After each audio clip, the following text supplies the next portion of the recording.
Alright, dudes, we're back. And I just got back from watching Clannad. Like, I decided that last night, that was enough for one night, and I just take on this gym leader the next day. So here I am, and let's see. However grueling the battle, we have triumphed with grace. Witness the elegant choreography of bird Pokemon. So, look at her hair for a second. It looks like wings. Anyway, so I'm just fresh onto the mic, so I'll be able to talk better once I've gotten a little bit further into the game, but I'm just kind of coming back from just watching a TV show. And there's something I've always wondered about.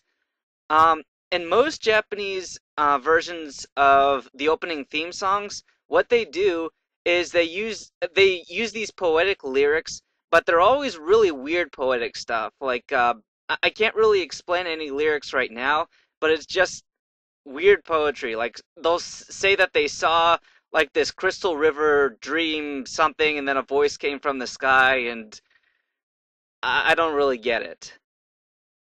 I don't know. It's just maybe it was translated wrong. I don't know, but it was supposed to be a lot of beauty imagery that just didn't kind of work out in the translation, I guess. Anyway, I better concentrate on the battle here. So far I don't have to take this battle seriously at all, but Um, I did have trouble with Winona one time because she had not a Skarmory, come on, Altaria, that was what it was called. She had an Altaria that knew Earthquake, which was actually very dangerous. So if I can just take that thing down, then we should be good to go. And a plus and a minus. On the plus side, I just got one Calm Mind up, so now I have a higher special defense and, more importantly, special attack. But on the downside, as you saw, Gardevoir now has sand in her eyes, so... Oh man, now it's faster. Ouchies. Okay, so this battle is still up in the air because, what could happen is she could knock me out with this next Earthquake. Oh, and the Thunderbolt hit, but it might... Okay, so I kind of got a little bit lucky. I mean, that Thunderbolt, yeah, it should have taken her bird down, and it did. But if it hadn't, then she would have just cured her Altaria up all the way, and then Gardevoir would have been dead. Or Thunderbolt could have just missed and stuff, so... in recognition of your promises, I present you with the Feather Badge. Here we go. See, if it were me, I would have... Well, never mind. Faulkner called it the Zephyr Badge. Personally, I thought that was a cooler name for it. Zephyr, does that mean wind or something? I forget. Okay, so we registered Winona, and now we can move on. I like how Gardevoir took that whole battle all by herself, and even though she's not my toughest Pokemon, she was still able to take it down pretty good.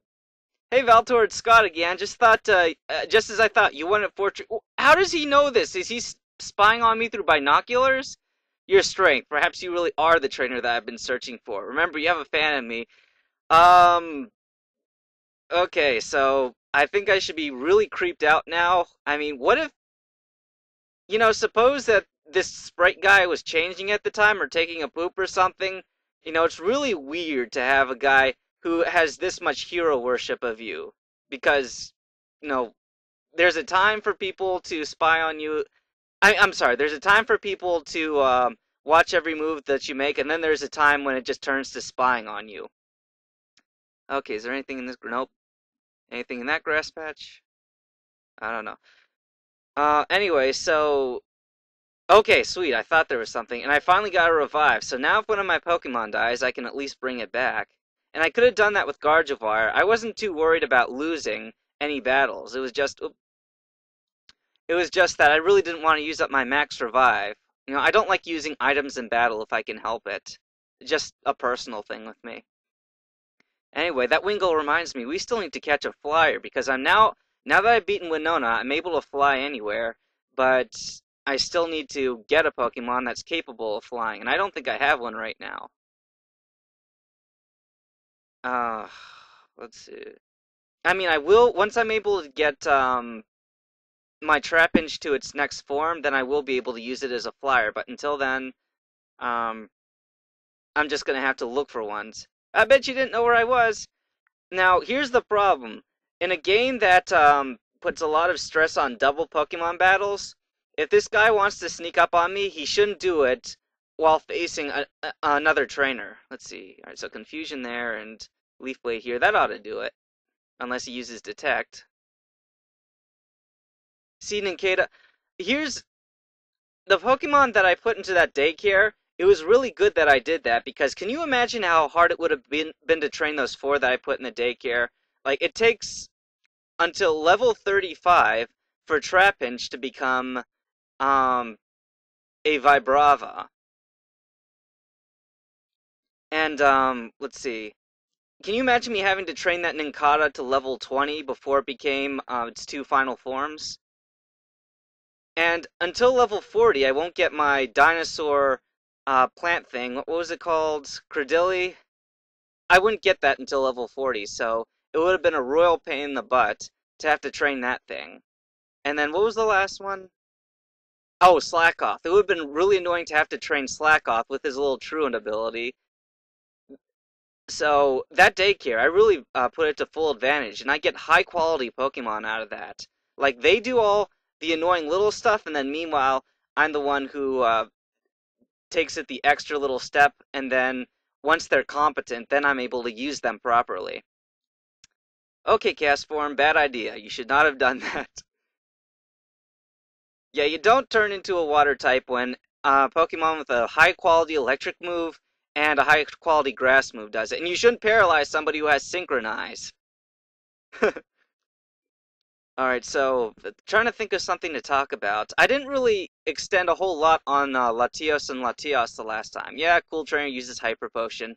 I get the feeling that trainers are using more potion types of things in these games because otherwise it wouldn't be harder because that's sort of what contributes to it.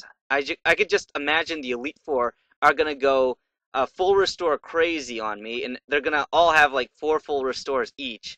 So at the end of the game, I'll be taking a few certain steps to make sure that uh, I do the right thing and they don't get the advantage on me full restores wise. Okay, what's this?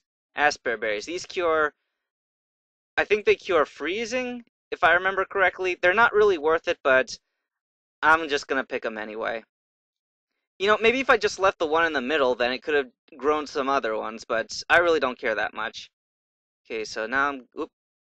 Okay, there was something in the way there. That's why I moved in the path, but I'm not gonna worry about it. Anyway, Latios and Latias. I didn't extend on them a lot. I said that I preferred Latias simply because um, Latias has less attack power, and I won't be using it, so it's better that any other stat heights go to something else. But Latios actually is better reflective of my battle style.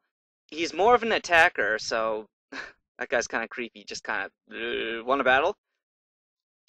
Latios has a very high special attack power and a really decent speed.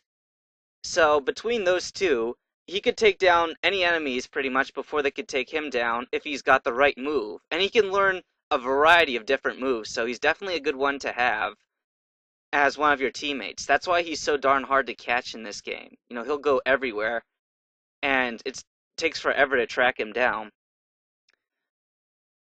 But the same applies for Latias. Like, Latias is more of the defensive type, and she's got higher defenses and not as much attack, not as much special attack either. But Latios and Latias can both, I think they could both learn Recover if memory serves correctly. So it's better to just leave Latios with Recover, and then Latios is the one who you don't give Recover to, even if it's tempting. Instead, just focus on a variety of different high-quality special attacks, like, obviously Psychic, maybe Thunderbolt, Ice Beam, Berries grow by soaking up the light, something, something. It's expression of love, sure, whatever you say. Yes, yes, you understand what I mean. Here, have this Mago berry. Okay, so it's supposedly a rare berry. I don't normally do this, but I'm going to check it out here. Mago, Mago. Restores hit points but might confuse. Alright, well, we're pretty much out of time, so when we get back, I'm going to pick the rest of these berries and hopefully get more into the Pokemon conversations here. So I'll see you next time.